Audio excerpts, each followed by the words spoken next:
Hello, welcome to my channel. My name is Kong. In today's video, I'm gonna be talking a bit about COREPUNK, the mobile aspect of the game, and how it compares to League of Legends and Dota 2, but mainly League of Legends as it is my main game at the moment. COREPUNK is a game based in a post-apocalyptic atmosphere that is offering a lot of punk culture's actions and open world type MMORPGs plus a mobile feel to the game, and that's where I'm kind of like really interested in. In the game clip I'm gonna be showing you, you can find the link to them below. We can see that both players are level 8 and they currently have 4 spells available to them, and these 4 spells are binded on the QWER, which is really exciting because right off the bat you can recognize the mobile spell binding, especially to League of Legends, as the other lock binds that we can see are on D and the F. And FYI, if you play League of Legends, F is for flash always. Now I'm hoping that the D and the F key will have a same function that kind of League has. I'm not sure about Dota, where you have a set of summoner spells where you can choose from, and I hope this will be like classic spell that you can choose from and bind to these keys that will do different functions in either PvE or PvP. Now, one of the things the developers have really emphasized about the COREPUNK game is the fog of war. If you do not know what the fog of war is, it's basically what you imagine it to be. It's a fog that prevents you from seeing certain areas of the map unless you move into that area. The fog of war is very common to mobile games. That is why when you're playing League of Legends or Dota 2, a lot of people, especially when you're playing as a support, people will be screaming at you to buy wards because it really helps seeing into areas which you don't have vision into, especially like enemy jungle or enemy side of the map. It's really helpful to have extra vision where you don't actually need to place players there, or you don't need to move into the area to see what's going on there. Unless of course you're playing Teemo, then you can become a Teemo ward for the win. I'm also hoping COREPUNK will have this warding system because they are focusing on the fog of war environment, where you can see enemy camp respawning or bosses spawning if you are camping for one. This will also be really useful in the PvP scenario where you're farming in the open world and you're not sure if you're safe or not. Place a ward just to spot people coming to gank you.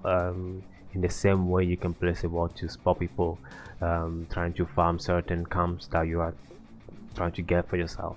This way you can gank them, and yeah, you can have a lot of fun with it, is what I'm trying to say. I love the fact that COREPUNK also has a pinging system on the map. We already know this is gonna be getting spammed a lot in PvP, but you cannot play a mobile game without pinging. But this is going to make things really interesting in PvE, as you can ping bosses, skill shots, and also area effect damages for people who fall asleep during dungeons and raids.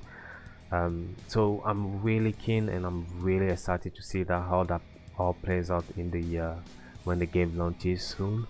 I can't wait to try it. For me, COREPUNK is looking really good. It's looking really like a mobile game at the moment, but with more rewarding playtime, meaning you have the farming aspect of the MMORPGs, the events, the dungeons, the raids, the spells, different things to do in the game. There's tons of stuff to do in the game, as they have shown in the trailer, which is really attractive for players like me who want a bit of the MMORPG side of the game, and also a bit of the mobile PvP side of the games as well. There are many reasons why I would rather play COREPUNK when it releases than League of Legends. One of the reasons is because current MOBAs get really repetitive, the grind for ranks get really boring, and after spending 2-3 hours on League, some days I feel like I haven't really achieved anything, especially when I'm on a losing streak. I know they have like game modes, especially Dota offer a lot of game modes which I really like on Dota, playing things like ability draft, which make it more fun. But League has the ARAM, and then you have if they introduce like any new fun mode events that they introduce, then you have that as well. Other than that, you stuck on Summoner Rift or Go ARAM, which gets really boring sometimes. One of the other things is like you're really emotionally invested into the game sometimes, and it's really draining having played the game but you did so well, but you know your team still flame you because the Yasuo on your team decide to feed the enemy team for no reason. You know, every opportunity he get, he just throw himself at them. So you know, those kind of things just really put a dampening effect on like playing League of Legends sometimes. Like sometimes just thinking about opening the game, just like but with COREPUNK, you know, you're not just tied to the PvP world, you also have the PvE open world to explore and enjoy. And you are not just thinking about winning a match, you are also progressing your characters, your items, and your talent trees. Don't get me wrong, you know, League of Legends and Dota offer some of these progressions. For example, mastering the champion you play will make you understand so much about the game and make it easier to win matches. But the MMORPG aspect of COREPUNK still stands and still offer more when comparing, you know, these three games. The starting thing is just like, you know, playing a new game, unlocking new spells, new builds, weapons, and you know, contents in the open world PvE. It's just really exciting. Now there are a couple of things in the video that cause everyone kind of concern is the movement speed and attack speed of the characters.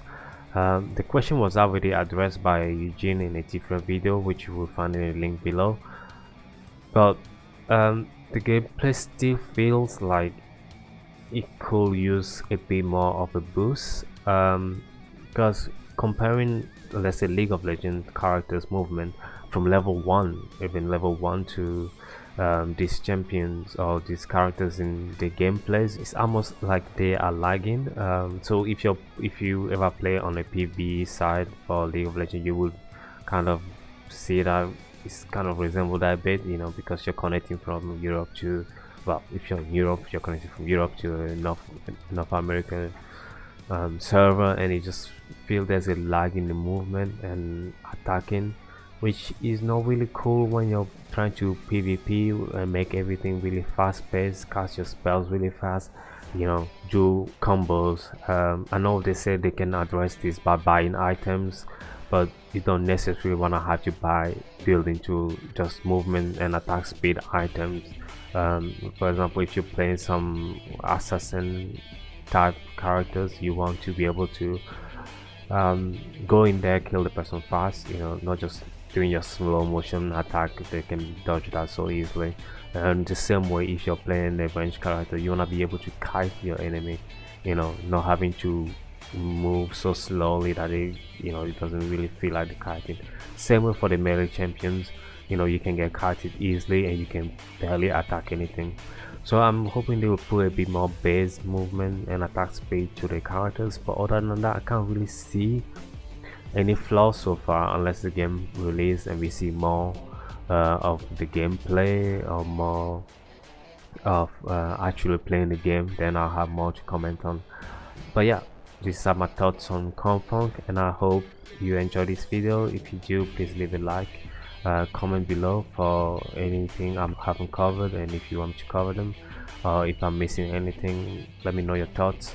Yeah, leave a like, subscribe, and I'll see you in the next video.